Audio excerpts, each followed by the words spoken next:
Your YouTube channel medical and nurses of shorts.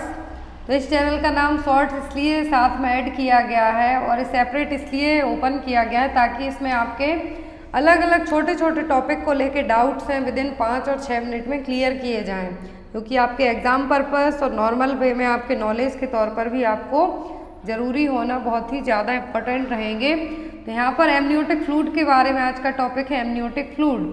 Normal कितना होगा, abnormality क्या होगी और ये क्यों होगी, तो यहाँ पर हम 5 मिनट में पूरा देख लेते हैं, जिससे आपके अपकमिंग एग्जाम्स के अलावा आपके नॉलेज वे में भी हेल्पफुल रहेगा। तो एमनियोटिक फ्लूइड क्या है, जिसको हम क्या कहते हैं, लिक्वर भी कहेंगे।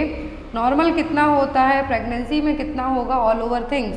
तो यदि एट टर्म की हम बात करते हैं, एट टर्म का मतलब होगा 36 टू 37 वीक ऑफ प्रेगनेंसी में नॉर्मल एमनियोटिक फ्लूइड होता है 600 से 800 ml, 600 टू 800 ml।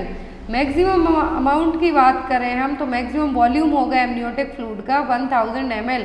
यदि अब इसके जाता है तब एबनॉर्मलिटी होगी, लेकिन जैसे जैसे प्रेगनेंसी का ड्यूरेशन बढ़ता जाएगा एमनियोटिक फ्लूइड है जो कम होता जाएगा, ये भी आपको याद रखना है। 12 वीक ऑफ जेस्टेशन है, दैट मीन्स 12 वीक की प्रेगनेंसी है, तो एमनियोटिक फ्लूइड कितना होगा, 50 ml बस रहेगा।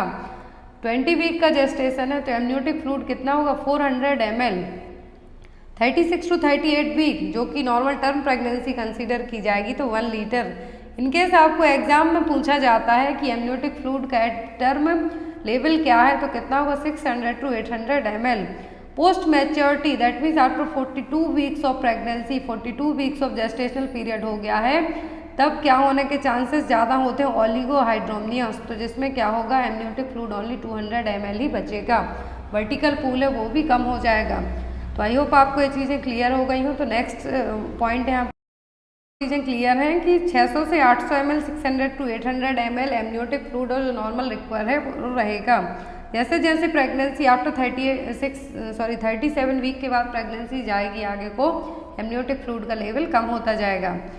नेक्स्ट है यहाँ पर यदि लिक्वर पूछें तो अमाउंट ऑफ लिक्वर मैक्सिमम मतलब सबसे ज़्यादा एमनियोटिक फ्लूइड किस स्टेज में रहेगा, तो जब प्रेगनेंसी 36 वीक की हो तब सबसे ज़्यादा एमनियोटिक फ्लूइड रहता है। मैंने आपको अभी बताया कि 37 वीक तक क्या रहेगा, नॉर्मल टर्म प्रेगनेंसी है, 600 से 800 ml एक रेंज कंसीडर की जाती है कि नॉर्मल माना जाएगा, लेकिन अब 1000 या फिर 1 लीटर से ज़्यादा जाएगा तो प्रॉब्लम होगी। यदि स्पेसिफिक ग्रेविटी की बात करें तो एमनियोटिक फ्लूइड की जो स्पेसिफिक ग्रेविटी होती है होगी 1.010, एग्जाम में आता है। नेक्स्ट है यहाँ पर AFI index, amniotic fluid index. तो नॉर्मल रेंज हमने देख ली, अब नॉर्मल के बाद बात आती है तो 5 टू 24 सेंटीमीटर क्या है, नॉर्मल रेंज है, एमनियोटिक फ्लूइड इंडेक्स है कितना, 5 टू 24 सेंटीमीटर।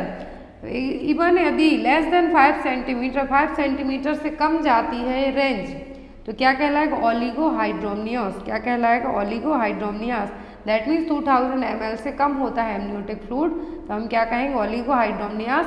वर्टिकल पूल कितना होगा, less than 2 centimetre. Deepest vertical pool की बात करें लेस देन 2 सेंटीमीटर।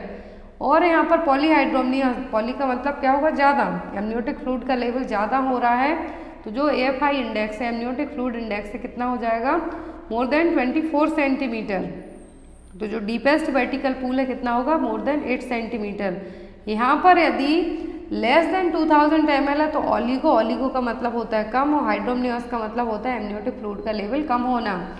सॉरी, हाइड्रोमनियस का मतलब होगा एमनियोटिक फ्लूइड, तो पॉलीहाइड्रोमनियस है तो ज़्यादा, ओलिगो का मतलब है कम। यदि ड्रग ऑफ चॉइस की बात करें, यदि पेशेंट को पॉलीहाइड्रोमनियस है, एमनियोटिक फ्लूइड का लेवल बहुत ज़्यादा है तो हमें उसको क्या करना है, कम करना है। कौन सी ड्रग ऑफ चॉइस और मेडिसिन यूज़ की जाएगी तो वो होगी इंडोमेथासिन। नेक्स्ट वन है यहाँ पर main carbohydrate of amniotic fluid is glucose. Colour से लेके क्वेश्चन एग्जाम में आते हैं तो जो कलर होता है एमनियोटिक फ्लूइड का क्लियर कॉन्साइज कलर होगा, स्लाइटली येलो हो जाता है जैसे जैसे प्रेगनेंसी आगे को जाएगी तब, लेकिन यदि एग्जाम में आता है तो क्लियर कॉन्साइज कलर। ऑस्मोलाइटी की बात करें तो 250 MOSM पर लीटर रहेगा। कंपोजिशन तो वाटर 98 टू 99.1% वाटर होगा। सॉलिड में यहाँ पर ऑर्गेनिक सॉलिड में जैसे protein, glucose, lipid, urea, uric acid, creatinine, hormone like protein, insulin और रेनिन, 3 रहेंगे। हार्मोन पूछे तो प्रोलैक्टिन, इंसुलिन और रेनिन।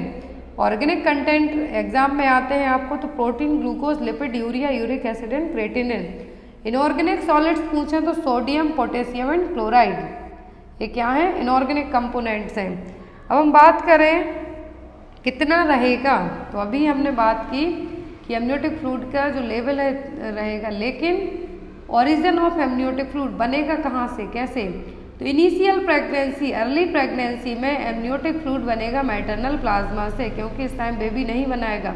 सेकेंड ट्राइमेस्टर में बनेगा फीटल स्किन से, थर्ड ट्राइमेस्टर में बनेगा फीटल यूरिन से। और जो डायबिटिक मदर होती हैं उनमें सबसे ज़्यादा यदि बात की जाए चांसेस की, तो फीटल यूरिन और फीटल डायलिसिस के कारण एमनियोटिक फ्लूइड का लेवल सबसे ज़्यादा होता है। लास्ट वन टॉपिक है यहाँ पर अर्ली प्रेगनेंसी में, तो अर्ली प्रेगनेंसी में एमनियोटिक फ्लूइड कलरलेस रहेगा, किसी भी कलर का नहीं होगा।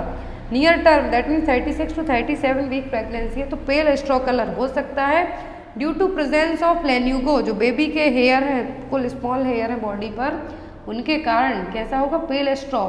लेकिन यदि यहाँ पर एबनॉर्मेलिटी की बात की जाए, ग्रीन कलर एमनियोटिक फ्लूइड है, that means meconium stand, baby का जो फर्स्ट पासिंग स्टूल है वो प्रेजेंट है। गोल्डन कलर है तो RH इनकम्पेटिबिलिटी के कारण है। सेफ्रॉन मतलब ग्रीन है, येलो कलर है तो post maturity, baby after 42 week के बाद डिलीवर हो रहा है। डार्क रेड कलर है तो हेमरेज के कारण, और ब्राउन है या फिर टोबैको जूसी कहें हम तो इंट्रायूट्राइन फीटल डेथ या फिर स्टिल बर्थ के कारण। तो ये छोटे छोटे टॉपिक थे आपके लिए, आप चाहें तो इनको नोट डाउन कर सकते हैं, स्क्रीनशॉट लेके रख सकते हैं अपने पास, आपके एग्जाम पर्पज से बहुत ज़्यादा हेल्पफुल है, नॉलेज लेवल से भी रहेंगे। Thank you for watching us.